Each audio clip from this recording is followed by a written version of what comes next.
വിശാലമായ കടൽ തീരവും തന്ത്രപ്രധാനമായ സമുദ്ര താല്പര്യങ്ങളുമുള്ള ഒരു രാഷ്ട്രമാണ് നമ്മുടെ ഇന്ത്യ. വളർന്നു വരുന്നതും ശക്തവുമായ ഒരു നാവിക സേനയാണ് നമ്മുടെ ഇന്ത്യക്കുള്ളത്. ഈ നാവിക സേനയുടെ അവിഭാജ്യ ഘടകമാണ് വിമാനവാഹിനി കപ്പലുകൾ.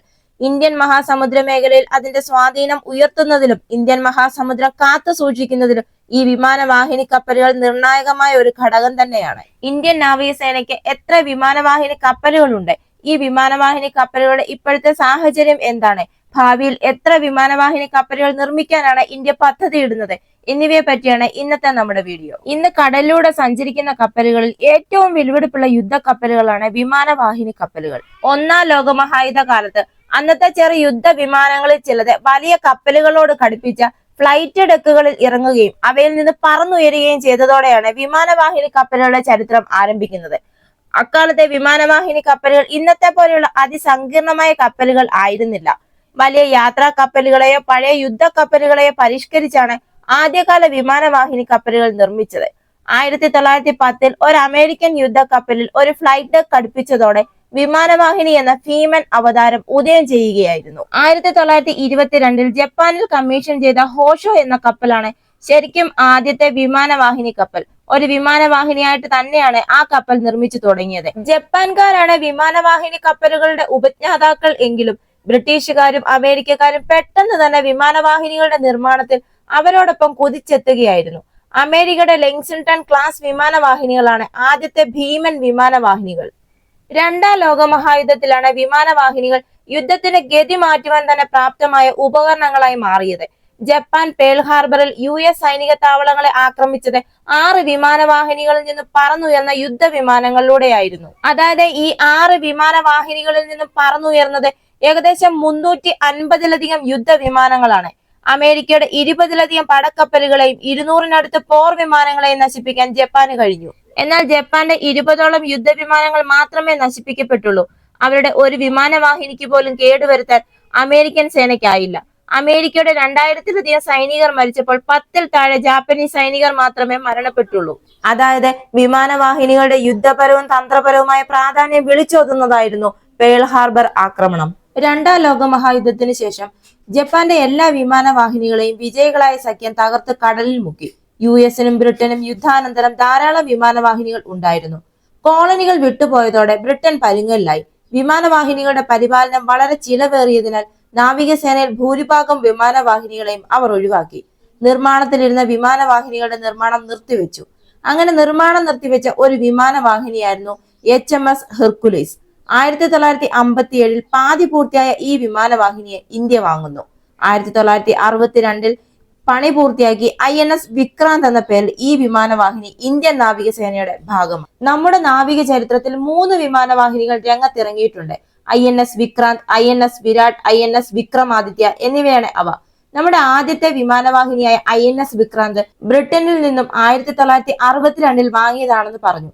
1997 വരെ ഈ വിമാനവാഹിനി നമ്മുടെ നാവികസേനയുടെ ഭാഗമായിരുന്നു. അതുപോലെ തന്നെ ബ്രിട്ടീഷ് നാവികസേനയിൽ പ്രവർത്തിച്ചിരുന്ന HMS ഹെർമിസിനെ ഇന്ത്യ 1987 വാങ്ങുകയും INS വിരാട് എന്ന് പുനർനാമകരണം ചെയ്ത് പുതുക്കി ഇന്ത്യൻ നാവികസേനയുടെ ഭാഗമാക്കുകയും ചെയ്തു. ഇന്ത്യയുടെ 3ാമത്തെ വിമാനവാഹിനിയായ INS വിക്രമാദിത്യ റഷ്യയിൽ നിന്നും വാങ്ങിയതാണ്. റഷ്യയുടെ അഡ്മിറൽ ഗ്രോഷ്കോവ് എന്ന വിമാനവാഹിനിയാണ് അടിമുടി പരിഷ്കരിച്ച് INS വിക്രമാദിത്യ ആക്കി മാറ്റിയത്. ഇന്ത്യ തദ്ദേശീയമായി ആദ്യമായി നിർമ്മിച്ച വിമാനവാഹിനിയാണ് INS വിക്രാന്ത്, ഇന്ത്യയുടെ അഭിമാന താരം. വിമാനവാഹിനി കപ്പലുകൾ ഏതൊരു ശക്തമായ നാവികസേനയുടെയും മൂലക്കല്ലായി തന്നെ പ്രവർത്തിക്കുന്നുണ്ട്. തന്ത്രപ്രധാനമായ കടൽപാതകൾ സംരക്ഷിക്കാനും യുദ്ധവിമാനങ്ങൾ, ഹെലികോപ്റ്ററുകൾ, മറ്റ് വിമാനങ്ങൾ എന്നിവ ദീർഘദൂര ദൗത്യങ്ങൾക്കായി വിന്യസിക്കാനും എല്ലാം ഇത് നാവികസേനയെ സഹായിക്കുന്നു. MiG-29 പോലെയുള്ള യുദ്ധവിമാനങ്ങളും അതുപോലെ തന്നെ സീക്കിംഗ് പോലെയുള്ള മൾട്ടി റോൾ ഹെലികോപ്റ്ററുകൾ, അതായത് അന്തർവാഹിനി വിരുദ്ധ യുദ്ധം, തെരച്ചില്, രക്ഷാപ്രവർത്തനങ്ങൾ, യൂട്ടിലിറ്റി എന്നിവയ്ക്കായി എല്ലാം ഇതിൽ നിന്ന് വിന്യസിക്കാൻ സാധിക്കും. 2013 മുതൽ നമ്മുടെ ഇന്ത്യൻ നാവികസേനയിൽ സർവീസ് നടത്തുകയാണ് INS വിക്രമാദിത്യ. 2013 നവംബർ 16 റഷ്യയിലെ സെവറോഡിൻസ്കിൽ നടന്ന ചടങ്ങിലാണ് അവർ ഈ കപ്പൽ കമ്മീഷൻ ചെയ്തത്. 2014 ജൂൺ 14 ഇന്ത്യൻ പ്രധാനമന്ത്രി INS വിക്രമാദിത്യ ഇന്ത്യൻ നാവികസേനയിൽ ഔദ്യോഗികമായി ഉൾപ്പെടുത്തുകയും രാഷ്ട്രത്തിന് സമർപ്പിക്കുകയും ചെയ്തു. വർഷങ്ങളോളം നീണ്ട ചർച്ചകൾക്കൊടുവിലാണ് റഷ്യയും ഇന്ത്യയും $800 ബില്യൺ കപ്പൽ വിൽക്കുന്നതിനുള്ള കരാറിൽ ഒപ്പുവെച്ചത്. 2017 ജനുവരി 21 വിക്രമാദിത്യയിൽ സ്റ്റേറ്റ് ബാങ്ക് ഓഫ് ഇന്ത്യ ഒരു ATM തുറന്നു. ഇത് ATM ഉള്ള ആദ്യത്തെ ഇന്ത്യൻ നാവിക കപ്പലായി മാറി. അതുപോലെ തന്നെ 2020 ജനുവരിയിൽ HAL തേജസ് ലൈറ്റ് കോമ്പാറ്റ് എയർക്രാഫ്റ്റിന്റെ നാവിക പതിപ്പിന്റെ ആദ്യ കാരിയർ ട്രയൽ ഏറ്റെടുക്കാൻ വിക്രമാദിത്യയാണ് ഉപയോഗിച്ചത്. 8 മുതൽ 10 ദിവസം വരെ വിമാനത്തിന്റെ പ്രാരംഭ പരീക്ഷണ ഘട്ടത്തിന്റെ ഭാഗമായി തേജസ് നിരവധി തവണ വിക്ഷേപിക്കുകയും വീണ്ടെടുക്കുകയും ചെയ്തു. ഒരു ഇന്ത്യൻ വിമാനവാഹിനി കപ്പലിൽ ഇറങ്ങുകയും പറന്നുയരുകയും ചെയ്യുന്ന ആദ്യ തദ്ദേശീയ ഇന്ത്യൻ വിമാനമാണ് തേജസ്. INS വിക്രമാദിത്യയുടെ ഔദ്യോഗിക ആയുസ് 40 വർഷമാണ്. 2 വിമാനവാഹിനി കപ്പലുകളാണ് ഇപ്പോൾ നമ്മുടെ ഇന്ത്യക്കുള്ളത്. INS വിക്രമാദിത്യയും INS വിക്രാന്തും. ഇന്ത്യ തദ്ദേശീയമായി ആദ്യമായി നിർമ്മിച്ച വിമാനവാഹിനി കപ്പലാണ് INS വിക്രാന്ത്. കൊച്ചിൻ ഷിപ്പ്യാർഡിലാണ് ഈ കപ്പൽ നിർമ്മിച്ചത്. രാജ്യത്ത് ഇതുവരെ നിർമ്മിച്ചിട്ടുള്ളതിൽ ഏറ്റവും വലിയ കപ്പലാണിത്. ഇന്ത്യൻ നാവികസേനയുടെ ആദ്യ വിമാനവാഹിനി കപ്പലായ INS വിക്രാന്തിന്റെ തന്നെ പേരാണ് തദ്ദേശീയമായി ഈ വിമാനവാഹിനിക്കും നൽകിയിരിക്കുന്നത്. 20,000 കോടി രൂപ ചിലവിൽ ഇന്ത്യയുടെ സമുദ്ര ചരിത്രത്തിൽ ഇതുവരെ നിർമ്മിച്ചതിൽ വെച്ച് ഏറ്റവും വലിയ കപ്പലാണ് INS വിക്രാന്ത്. വിക്രാന്ത് നിർമ്മാണത്തോടെ ഒരു വിമാനവാഹിനി കപ്പൽ തദ്ദേശീയമായി രൂപകൽപ്പന ചെയ്യാനും നിർമ്മിക്കാനുമുള്ള കഴിവുള്ള US, UK, Russia, China, France തുടങ്ങിയ രാജ്യങ്ങളുടെ നിരയിലേക്ക് ഇന്ത്യയും ഉയർന്നു. ഈ യുദ്ധക്കപ്പൽ നിർമ്മാണത്തിന് ആവശ്യമായ ഗ്രേഡ് ഒരുക്ക് steel authority of India limited വഴി defence research and development laboratory, Indian navy എന്നിവയുടെ സഹകരണത്തോടെ തദ്ദേശീയമായി നിർമ്മിക്കുകയായിരുന്നു. 262 മീറ്റർ നീളവും 62 മീറ്റർ വീതിയുമുണ്ട് വിക്രാന്തിന്. പൂർണ്ണമായി ലോഡ് ചെയ്യുമ്പോൾ ഏകദേശം 43,000 ടൺ വരെ വഹിക്കാനാവും. അതുപോലെ തന്നെ വനിതാ ഓഫീസർമാരെയും നാവികരെയും പാർപ്പിക്കാൻ പ്രത്യേക ക്യാബിനുകൾ ഉൾപ്പെടുന്ന 1,600ഓളം ക്രൂവുകൾക്കായി രൂപകൽപ്പന ചെയ്ത 2,200ഓളം കമ്പാർട്ട്മെന്റുകളും ഉണ്ട്. അതുപോലെ തന്നെ ഫിസിയോതെറാപ്പി ക്ലിനിക്ക്, ICU, ലബോറട്ടറികൾ, ഐസൊലേഷൻ വാർഡ് എന്നിവയുൾപ്പെടെ അത്യാധുനിക സജ്ജീകരണങ്ങളുള്ള സമ്പൂർണ്ണ മെഡിക്കൽ കോംപ്ലക്സും ഈ കപ്പലിലുണ്ട്. തദ്ദേശീയമായി നിർമ്മിച്ച അഡ്വാൻസ്ഡ് ലൈറ്റ് ഹെലികോപ്റ്ററുകൾ, ലൈറ്റ് കോമ്പാറ്റ് എയർക്രാഫ്റ്റുകൾ എന്നിവയ്ക്ക് പുറമെ MiG-29K യുദ്ധവിമാനങ്ങൾ, കമൌ 31, MH-60R മൾട്ടിറോൾ ഹെലികോപ്റ്ററുകൾ എന്നിവ ഉൾപ്പെടുന്ന 30 വിമാനങ്ങൾ അടങ്ങുന്ന എയർവിക് പ്രവർത്തിപ്പിക്കാനും ഇതിന് കഴിയും.